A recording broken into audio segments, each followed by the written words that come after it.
Hi welcome to my YouTube channel all in one. ಇದು ನಾವು almost ಒಂದು 3 months back ಶ್ರೀಶೈಲಕ್ಕೆ ಹೋಗಿದ್ದ ವಿಡಿಯೋ. ಅದು ಶ್ರೀಶೈಲಕ್ಕೆ ಹೋಗಿದ್ದಾಗ ಅಲ್ಲಿ ರೋಪ್ವೇ ಒಂದು ತುಂಬ ಸ್ಪೆಷಲ್ ಅಟ್ರಾಕ್ಟಿವ್ ಅನ್ನಿಸ್ತು. ಸೊ ನಾವು ಒಂದು ಸರಿ ರೋಪ್ವೇಯಲ್ಲಿ ಹೋಗೋಣ ಅಂತೇಳ್ಬಿಟ್ಟು ಹೊರಟ್ವಿ. ಅದಕ್ಕೆ ಈಗ ನೀವು ಶ್ರೀಶೈಲಕ್ಕೆ ಹೋದವ್ರಿಗೆಲ್ಲ ಗೊತ್ತಿರುತ್ತೆ, ಅಲ್ಲಿ ಪಾತಾಳ ಗಂಗೆ ಅಂತೇಳ್ಬಿಟ್ಟು ಕೆಳಗಡೆ ನೀರು ಹರಿಯೋ ಜಾಗ ಇದೆ. ಅಲ್ಲಿಗೆ ಮೆಟ್ಲು ಕೂಡ ಇದೆ ಇಳಿದೋಗೋದಕ್ಕೆ. ಬಟ್ ಮೆಟ್ಲು ಇಂದ ಎಲ್ಲರೂ ಮುಂಚೆಯಿಂದ ಮೆಟ್ಲಲ್ಲೇ ಇಳಿದೋಗ್ತಾ ಇದ್ದಿದ್ದು. ಇದು ರೋಪ್ವೇ ಅನ್ನೋದನ್ನ ಹೊಸ್ದಾಗಿ ಇಂಟ್ರೊಡ್ಯೂಸ್ ಮಾಡಿದ್ದಾರೆ.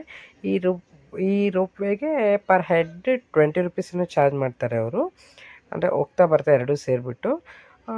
ಒಂದು ಎಸ್ ಅಫ್ಕೋರ್ಸ್ 20 ರುಪೀಸೇ ಕರೆಕ್ಟ್. ಸ್ವಲ್ಪ ನನಗೆ ಅಕೌಂಟ್ ನೆನಪಾಗ್ತಾ ಇಲ್ಲ, ಬಟ್ 20 ರುಪೀಸೇ. ಅಲ್ಲಿ ನಾವು ಟಿಕೆಟ್ ತೊಗೊಂಬಿಟ್ಟು ಹೋದರೆ ಈ ಥರ ಒಂದು ಈ ಕಾರ್ಸ್ ಟೈಪ್, ಅಂದರೆ ಈ ಬ್ಯಾಸ್ಕೆಟ್ಸ್, ನೀವು ಈ ಜಾಯಿಂಟ್ ವೀಲ್ ಎಲ್ಲ ನೋಡಿರ್ತೀರಲ್ವ, ಈ ಜಾತ್ರೆಯಲ್ಲಿ ಅಲ್ಲೆಲ್ಲ ಜಾಯಿಂಟ್ ವೀಲ್ ಬಂದಿರುತ್ತಲ್ಲ, ಆ ಬಾಕ್ಸಸ್ ಹೇಗಿರುತ್ತೋ ಸೇಮ್ ಅದೇ ಥರ ಇರುತ್ತೆ. ಕೆಳಗಿಂದ ಮೇಲ್ಗೊಳಗೂ ರೋಪ್ಸ್ಗೆ ಇದನ್ನು ಈ ಒಂದು ಬಾಕ್ಸಸ್ನ ಹ್ಯಾಂಗ್ ಮಾಡಿರ್ತಾರೆ. ಅದರಲ್ಲಿ ಪರ್ ಬಾಕ್ಸ್ಗೆ 4 ಜನ ಕೂರಿಸ್ತಾರೆ. ಕೆಳಗಡೆಗೆ ಹೋಗ್ಬಿಟ್ಟು ಅದೇ ಬಾಕ್ಸಸ್ ಪಕ್ಕದ ರೋಪಿಂದ ಅದು ಮೇಲ್ಗಡೆಗೆ ಬರುತ್ತೆ. ಅಂದರೆ ಎರಡು ಸೈಮಲ್ಟೇನಿಯಸ್ಲಿ ಈ ಕಡೆಯಿಂದ ಇದು ಕೆಳಗಡೆಗೆ ಹೋಗ್ತಾ ಇದ್ದರೆ ಆ ಕಡೆಯಿಂದ ಅದು ಮೇಲಕ್ಕೆ ಬರುತ್ತೆ, ಅಂದರೆ ಅದನ್ನು ಅದೇ ಪುಲ್ ಮಾಡುತ್ತೆ ಅನ್ನೋ ಥರ. ಸೊ ಟೋಟಲಿ ಎಕ್ಸ್ಪೀರಿಯೆನ್ಸ್ ಚೆನ್ನಾಗಿತ್ತು. ಒಂದು ಟ್ರೈ ಮಾಡ್ಬೋದು, ಚೆನ್ನಾಗಿದೆ.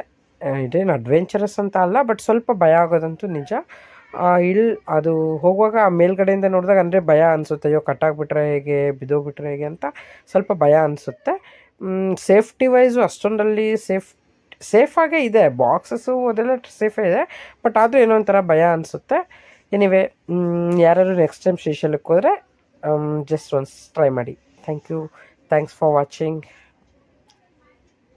Like, share, subscribe the channel.